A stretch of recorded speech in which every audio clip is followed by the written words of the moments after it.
Hey guys, it's PM Mathis, your global indie author distributor, and I hope that you're having a great day. Okay, so I'm gonna start a short series, and this one is called Let's Talk Makeup for the Mind.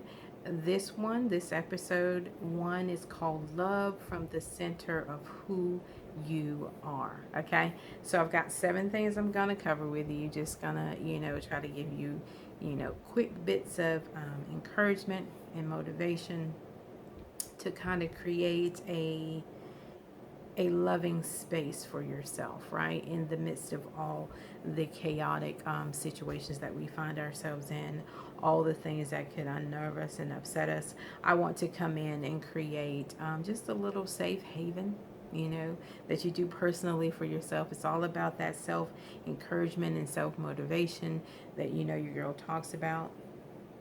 And always remember, this is what I love to say. God knew you would be here before you got here, right? So he needs you to stay the course. He needs you not to jump out of the boat. He needs you to actually bring other people in and be a light of wisdom, peace, love, and joy, right? Okay, so the first point. Now, let me give you this little disclaimer too. This is coming from Romans 12. Now, I'm taking this out of the Message Bible because I absolutely love the way the Message Bible reads. It just brings it to me here today now in the language that I can understand, and I absolutely love that. Really makes it feel like they are talking to my life right now, okay? So, the first point I'm going to say to you is do not burn out. I know that we're doing all of the things. We're trying to learn the new stuff. We're trying to incorporate the old stuff. We're trying not to basically lose our mind, right? We're trying to be a center and a place of encouragement and motivation for those around us.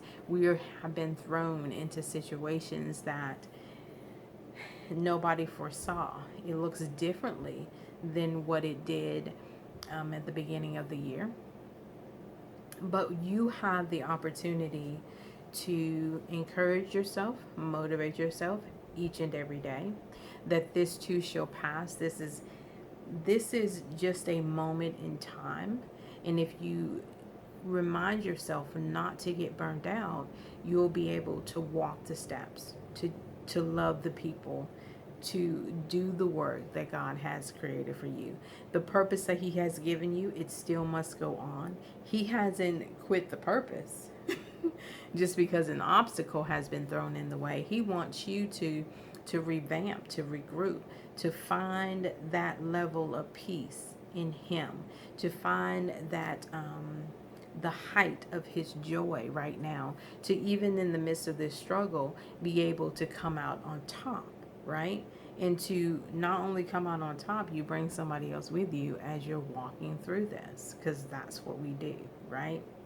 Okay, so point number 2, keep yourself fueled and aflamed. That thing that has been pulling at you, tugging at you, but you just never had the time to do it, now is the time to jump on board, right? To figure out, what is my passion? What has God given me to use? What are the talents? What are the things that hold and keep my heart? What are the things that speak to me that I need to do right now? This is the time to really to look outside of the comfort zone. This is the time to do a lot of things afraid, to put on a hat of multitasking, of using your voice, of being a powerhouse in the midst of uncertainty, a lot of chaos, a lot of just feeling uneasy. I don't know about you guys, but a lot of times I go out now, it's just this uneasiness. It's just a Now I could just feel uneasy even before we got here, but this is just like a different kind of uneasy. And so being able to keep fueled and aflamed, that passion that God has given you, even if you did not know what your passion was. Now is the time to into other options, to look into things that I'm saying that really just drive you, that really just bring you joy, that you love to do. And I always say it this way: do those things that even if you didn't get paid for it, you would still do it. Writing is my passion. Encouraging people is my passion. So if I can encourage somebody today, if I can look beyond the circumstances that I find myself and actually bring somebody to the other side of looking at the joy, even though we're struggling, there's still joy in the struggle. There's still peace in the struggle. There's still love in the struggle, right? Okay, so point number 3, be alert, servants of the master. Keep God ever in your head and on your heart. Constantly talk to him. Ask him, God, what is happening, and what do you want me to say? What do you want me to do? Stay at his feet. Lay situations and people and unforgiveness and strife and personal motivations at the foot of the cross. Stay close to the master. Be a servant of love. Be a master of understanding who he is, what he's called you to do, and bringing people to him, because there's so much uncertainty and so much strife and just so much, lawlessness and uncaring. Bring people along with you on this Christ journey, because they will find love, they'll find peace, they'll find hope in the midst of the darkness. And that is what we're called to do. We're called to make disciples.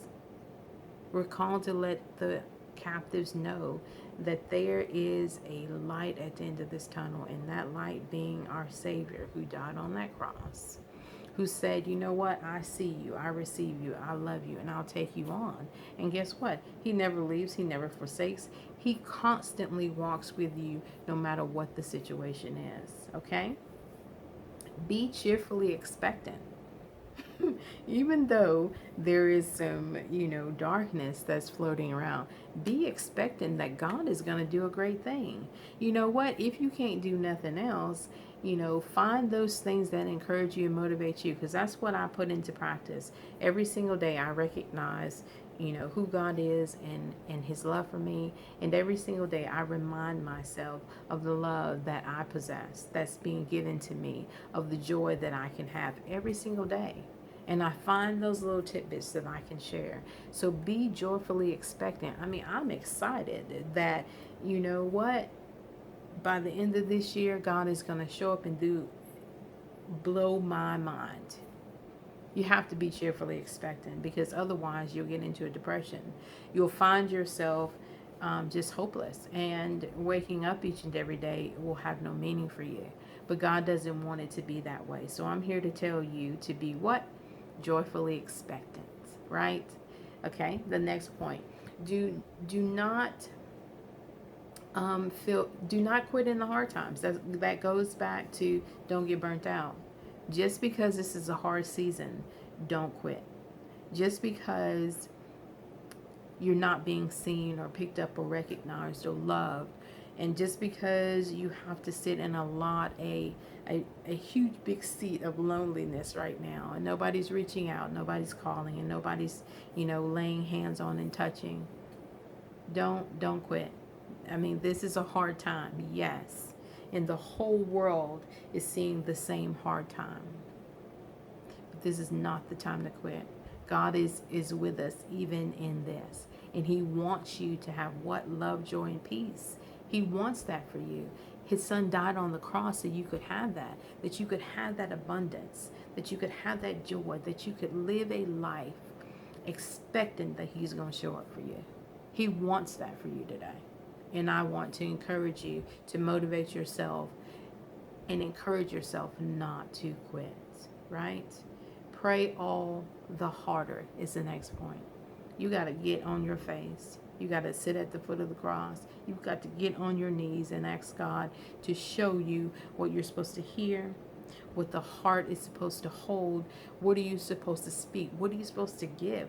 What, God, do you want me to do in this season, in this time, in this moment? What do you want me to do? How do you want me to show up for you so other people can see you? Because remember, we are the hands and feet of Christ. And he needs us to be praying, to be seeking his face, to hear his voice, so that others can know that there is hope, that others can know that this too shall pass. This is not the end. This is just a moment in time that we're finding ourselves. And you're gonna come out on top if you don't quit. If you pray, if you seek his face, listen for his voice. And finally, be inventive in hospitality. Still show people love. Still speak. Still smile at people. Still reach out on social media or pick up the phone and call. However you need to be creative, do that. Because that's what people need. They need to see the hospitality. They need to see the love. That it's kind of hard to find, but it still exists. And so you be that inventive hospitality. Figure out where you're gifted. Figure out what you can do. Figure out what kind of joy, peace, and love that you can bring. And do that. I mean, that's all God expects, for you to do what he's given you to do, right? So, my personal alert story is that I love essential oils. And so I did a class last Sunday, and it was talking about creating a breathing space. So I'm going to share with you 6 of the oils that I talked about. The first one is RC. Now, RC is good for respiratory issues, right? And then our PSK, it's been replaced by Raven. But they're big brothers, cousins, sisters, I don't know. It does the same thing, but remember, it's for respiratory issues, right? This is how you create your breathing space. You breathe, right? Let's use some RC. You listen actively, which we're going to talk to you about lemon, which is such an awesome uplifting smell. And what lemon does, it promotes clarity of thought, right? You can't beat that. So then we go to be flexible, which is frankincense, right? Absolutely love this Jesus oil. And it will give you the ability to improve your attitude and uplift your spirits, right? And then stay away from the hype of what others are doing. And we do that by using what? Stress away. And stress away relieves that daily stress and the nervous tension, right? Then we say, let your experiences help create your new norms. And we do that by introducing peace and calming. Okay, and what peace and calming does, it just gives you an emotional well-being. It just kind of balances you out, right? And then we close it out with live without regrets, right? And we bring in our best friend called Valor. Valor is what I call my little confidence in the bottle. It balances out your energy and it instills courage, right? Because what am I telling you? Always be able to self-motivate and self-encourage. And that's what I want to help you create, right? So let me recap the points that I brought out to you. Point number 1, do not burn out. Point number 2, keep yourself fueled and aflamed. Point number 3, be alert. Be alert servant of the master. Point number 4, be cheerfully expectant. Point number 5, do not quit in hard times. Number 6, pray all the harder. Point number 7, be inventive in hospitality. So this is what God would ask you to do. And this is taken again from Romans 12. And like I said, I absolutely love the Message Bible. So that's where this is taken. So hey guys, this is PM Mathis, your global indie author distributor. And it's always, always, always, I want you to what? Be blessed. Okay guys, I'll talk to you later. Bye.